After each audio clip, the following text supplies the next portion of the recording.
Elles ne ressemblaient pas à leur mère. Elles n'avaient pas grand-chose, mais elle leur donnait tout. Puis, 25 ans plus tard, alors qu'elle tremblait devant un juge, l'un d'eux entra et prononça 2 mots qui ont tout changé. N'oubliez pas d'aimer, de vous abonner et de me dire d'où vous regardez. Commençons. Dans les faubourgs délabrés d'une petite ville de l'Alabama, se dressait une maison blanche et défraîchie par le temps, sur Elm Street.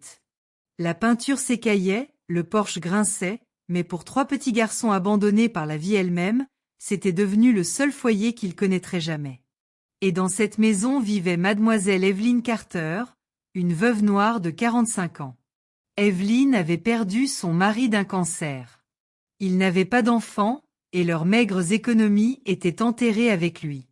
Elle travaillait comme plongeuse au restaurant du coin. Calme, gentille, le genre de femme qui laissait des provisions sur les marches arrière pour les chats errants et les vétérans sans abri. Un matin pluvieux d'octobre, elle ouvrit sa porte moustiquaire et vit 3 garçons blancs enlacés sous une couverture en lambeaux près de ses poubelles, pieds nus, trempés, grelottants. Ils ne parlaient pas, mais leurs yeux lui disaient tout. Evelyn ne leur demanda pas d'où ils venaient. Elle leur demanda quand ils avaient mangé pour la dernière fois. Et soudain, la maison d'Elm Street perdit son calme. L'aîné était Caleb, peut-être 11 ans, farouchement protecteur envers les 2 plus jeunes, avec une dent fêlée et un poing qui avait connu trop de bagarres pour un enfant.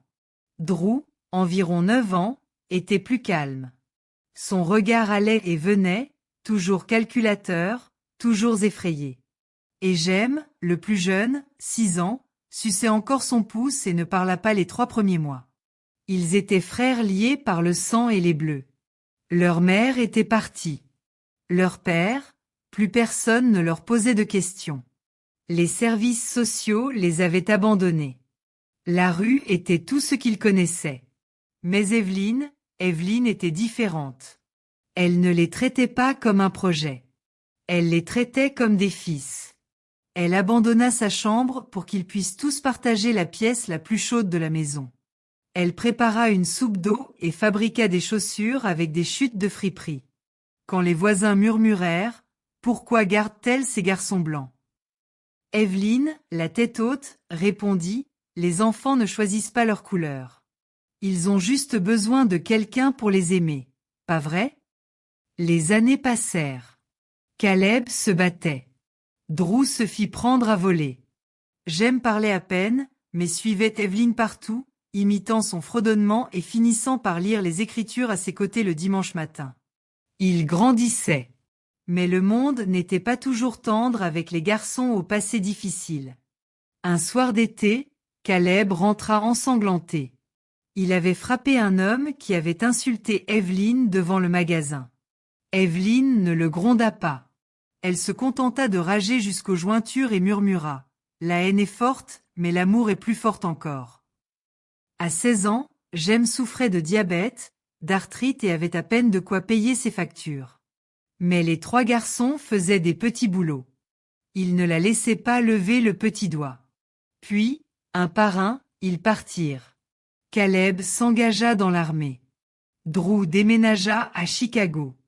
Jem, le plus discret, fut admis à l'université grâce à une bourse, le premier de la famille, comme Evelyn aimait à le dire. Le jour de son départ, Evelyn prépara 3 sandwichs et le serra fort dans ses bras. « Tu m'entends, Jamie Carter ?» dit-elle en utilisant le nom qu'elle leur avait donné. « Peu importe où tu vas dans ce monde. Tu es à moi, et je t'aime quoi qu'il arrive. » Les années passèrent. Evelyn grandissait, plus lentement. Les garçons l'appelaient de temps en temps, envoyaient de l'argent quand ils le pouvaient. Puis vint le jour J. Elle était allée à pied à l'épicerie du coin pour acheter ses médicaments. Un homme, riche, blanc, bien introduit, s'effondra devant la pharmacie. Les ambulanciers trouvèrent du fentanyl dans son organisme. Les images de vidéosurveillance ne montraient qu'Evelyn près de lui quelques instants avant sa chute. Pas d'empreinte digitale, pas de mobile, pas d'histoire, mais le récit était simple. Une femme noire pauvre, un homme mort et un flacon de pilules disparu.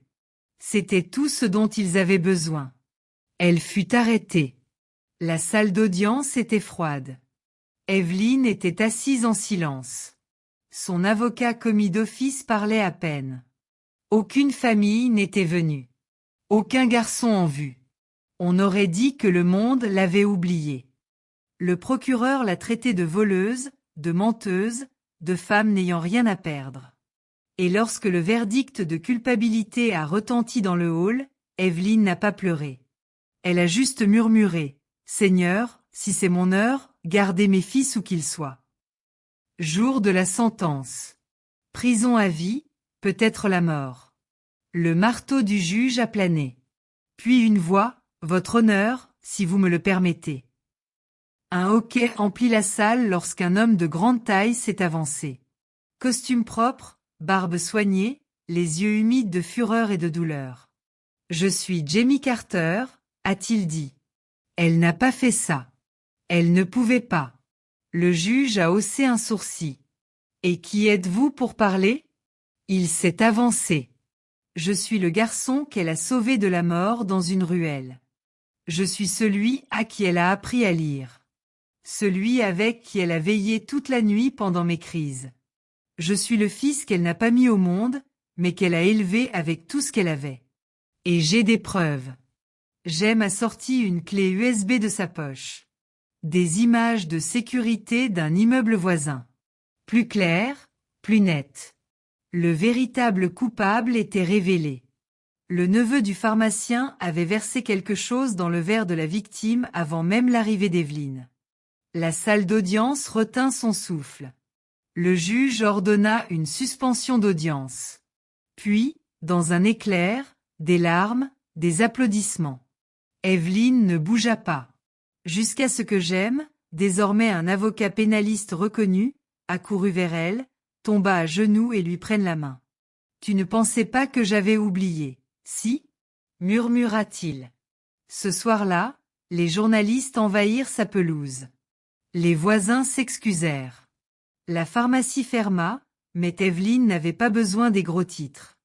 Elle avait juste besoin de sa balancelle et de ses garçons. Moins d'une semaine plus tard, Drew arriva de Chicago. Caleb arriva directement de mission en uniforme.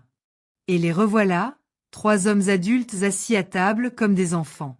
Elle prépara du pain de maïs. Ils firent la vaisselle. Et quand Jem sortit prendre l'air, Evelyne la suivit, appuyée contre la rambarde. « Tu m'as sauvé la vie, Jem, » dit-elle. « Non, maman, » répondit-il. « Tu m'as donné la mienne. Je t'en ai juste donné un peu en retour. » Parfois, l'amour ne se manifeste pas par des couleurs de peau assorties ou un timing parfait.